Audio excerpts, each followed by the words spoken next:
Hi friends, so today you're gonna need some scissors, a glue stick, and a Sharpie, and an extra piece of paper, and then your table and wall from last week.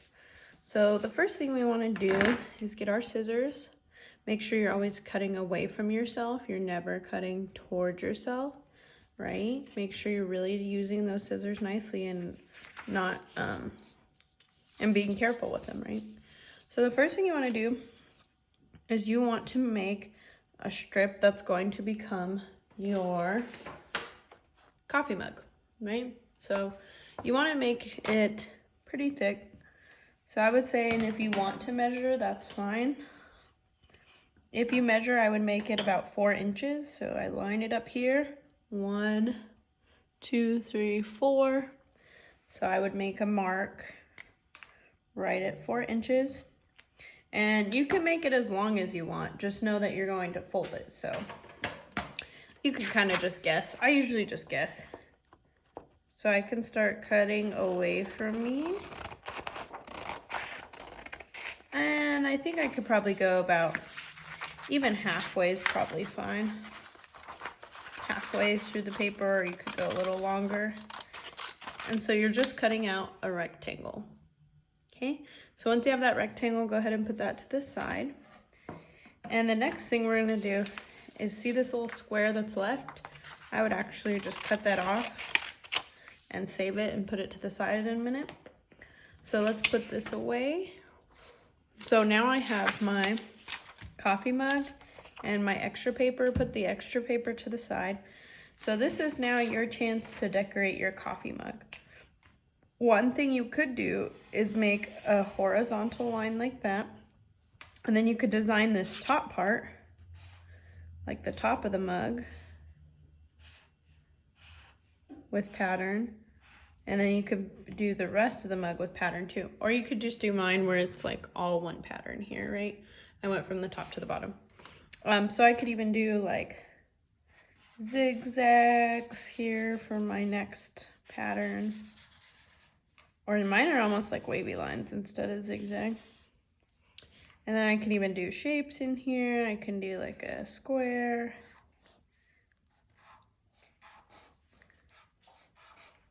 And then I could do a heart here.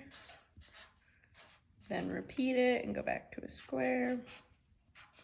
So you're just making patterns like you did on everything else. And then once you're finished, you're going to color that. So take your time coloring it. I would color your square with the same colors you did. So what I mean by that is I did like this blue, and so for the extra paper I did the same color of blue, because what this paper is for your handle. So let me show you how to do the handle. So you're going to do you could either do a backward C, it depends on what side you want your handle on. I did a backward C, but you could do a forward C, it doesn't matter. So I just did like a rainbow, right? It's like a rainbow, or the backward C. And then I'm just gonna come in and make another backward C that copies it. And once I'm done, I can get my scissors out and I can cut out that mug. So make sure you color it first before you cut it out. I'm just doing it in white. So I would cut around the lines. See how I'm turning my paper as I cut? When we cut things, we always turn our paper, right? So we're always cutting away from ourselves. So look, I'm gonna go ahead and start on this side. And I'm gonna hold in the middle and see as I'm turning the paper as well as cutting. So just make sure you're being safe with scissors. Make sure you have an adult at the house with you. Okay, these are my scraps, so I'm gonna put them to the side. So now I have my handle. And the last thing I wanna do, once I'm finished coloring, so let's pretend like I'm coloring, just so I could show you how to glue it. I'm gonna get out my table and chair. And then for this, I'm gonna fold in 2 little tabs. So I'm gonna flip it over, and then I'm gonna fold. You can fold as wide or as tiny as you want. I did like a 1/2 inch on each side. I just guess, it doesn't have to be perfect. Then I get out my glue stick, right? Make sure you're not rolling your glue stick all the way out like that. We definitely want it to just be really thin. And we're going to just glue on these tabs right here. and that's the only place we're gluing. And then once we're done with that, we're gonna roll down our glue stick. Make sure that you are hearing this snap. Watch. Now I know it's closed and it won't dry out. And then I'm going to take this and I'm going to kind of curve it. So I'm going to hold the tabs with my fingers like this. Sorry, it's kind of hard for you to see. And then I'm going to curve it like a mug. And then kind of just guess where you want it on the plate. So I think it'll look really good right here.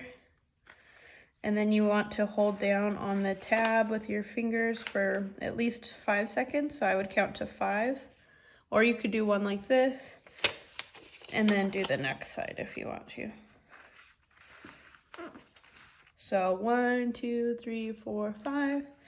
And now I have my mug. And the last thing I could do is glue my little handle. And uh-oh, I made my handle a little big. So if I make my handle a little big, all I have to do is cut off the ends a little bit. So if you make your handle too big, that's a good way to fix that. So now when I put it, it's going to fit.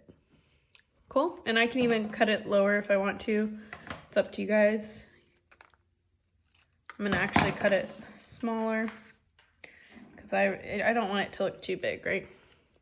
There we go. I think that looks perfect. So I would just glue this down and then make sure everything's colored, make sure your name's on it, and then take a photo on Google Classroom. And that's all for this week.